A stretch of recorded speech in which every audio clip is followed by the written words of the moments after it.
লক্ষ লক্ষ বছর আগে পৃথিবী থেকে বিলুপ্ত হওয়া ভয়ানক দানবীয় প্রাণী কিংবা রহস্যময় জলপরীর এমন কিছু অস্তিত্ব সমুদ্র থেকে উঠে এসেছে যা নিজের চোখে না দেখলে বিশ্বাস করা কঠিন। সমুদ্র এক রহস্য।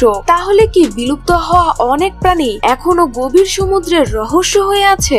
আজকের এই ভিডিওতে সমুদ্র থেকে পাওয়া চোখ ধাঁধানো এমনই কিছু প্রাণী দেখতে চলেছেন যেগুলো দেখার পর বিজ্ঞানীরাও চিন্তায় পড়ে গেছে। তাহলে চলুন শুরু করা যাক। Clawed creature.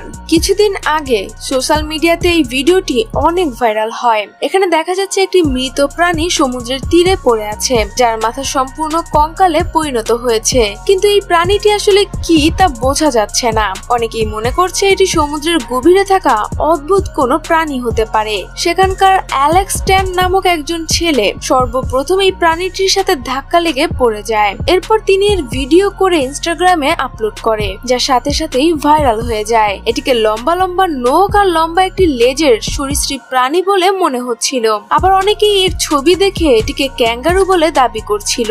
এছাড়া অনেকেই বলছিল এটি সমুদ্রের মধ্যে থাকা অদ্ভুত কোনো প্রাণী হতে পারে। তবে আপনার কি মনে হয় তা অবশ্যই কমেন্টের মাধ্যমে জানাবেন। Alien creature. অস্ট্রেলিয়ার সিডনির সমুদ্র সৈকতে ডিউ ল্যাম্বার তার বন্ধুকে নিয়ে ঘুরতে গিয়েছিল। তখন হঠাৎ তারা সমুদ্রের তীরে অদ্ভুত একটি প্রাণীকে দেখে। এই প্রাণীটিকে দেখতে অনেকটাই এলিয়েনের মতো মনে হচ্ছিল, কারণ এই ধরনের প্রাণী এর আগে আর কখনোই দেখা যায়নি। তাদের মতে এই প্রাণীটি প্রায় আধা মিটার লম্বা ছিল, আর এর ঠোঁট ছিল অনেকটাই মানুষ এবং হাঙরের সংমিশ্রণ। এর মুখ খুবই অদ্ভুত। এই প্রাণীটি অনেকটাই বেলুনের মতো ফুলেছিল। তবে বিজ্ঞানীরা এটিকে দেখে দুটি ভিন্ন প্রাণীর সংমিশ্রণ হতে পারে বলে মনে করছে।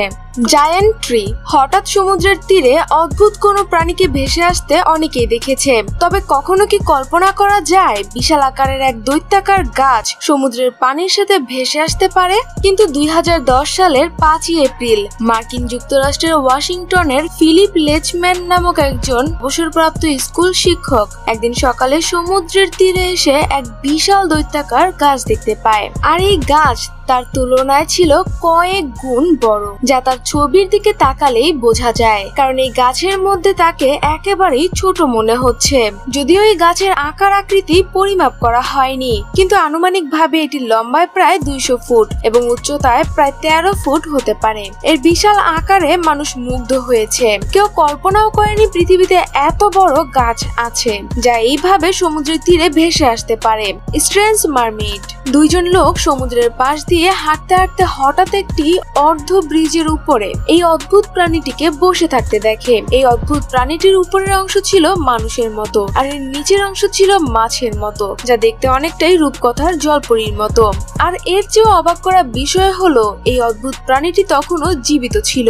এর নড়াচড়া দেখে লোকগুলো ভয় পেয়ে যায়, আর সাথে সাথেই সেখানে থাকা একজন ভিডিও করতে থাকে। কিন্তু ভিডিও করতে দেখে এই অদ্ভুত প্রাণীটি হঠাৎ করেই পানিতে লাফ দেয়, যা দেখে বোঝাই যাচ্ছিল সে মানুষের কাছ থেকে নিজেকে লুকানোর চেষ্টা করছে। তবে এটিকে দেখে আপনার কি মনে হচ্ছে তা অবশ্যই কমেন্টের মাধ্যমে জানাবেন। Unknown creature. অস্ট্রেলিয়ার সিডনিতে রাস্তার পাশে এই অদ্ভুত প্রাণীটিকে খুঁজে পাওয়া যায়, যা জীববিজ্ঞানী সহ সকলকে চিন্তায় ফেলে দিয়েছে। কারণ কেউ বুঝতেই পারছিল না এটি আসলে কি ছিল। হঠাৎ সেখানে অনেক ভারী মাত্রায় বৃষ্টি হয়েছিল। এরপর কয়েকজন মানুষ রাস্তা দিয়ে যাওয়ার সময় এই অদ্ভুত প্রাণীটিকে দেখতে পায়, কিন্তু এটি কি ছিল তা নিয়ে এখনো গবেষণা চলছে। Dead whale full of plastic. দিন দিন মানুষ যেভাবে পরিবেশ দূষণ করছে, এতে প্রাণীকুলের ভয়াবহ ক্ষতি হচ্ছে।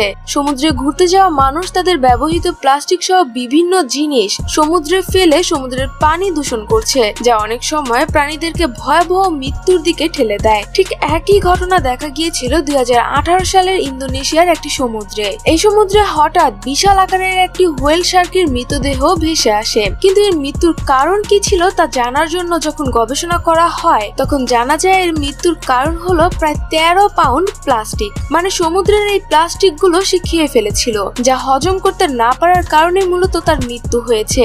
এর পেট থেকে প্লাস্টিকের বোতল, ব্যাগ, দড়ি, জুতা সহ অনেকগুলো পানির কাপ পাওয়া গিয়েছিল। এই নিরীহ প্রাণীটির মৃত্যুর জন্য কে দায়ী? তাহলে কি এই পৃথিবী শুধুমাত্র মানুষের জন্য? এই বোবা প্রাণীদের বেঁচে থাকার কি কোনো অধিকার নেই? আমাদের আরো সচেতন হতে হবে, কারণ এই পৃথিবীতে বেঁচে থাকার অধিকার সকলের আছে।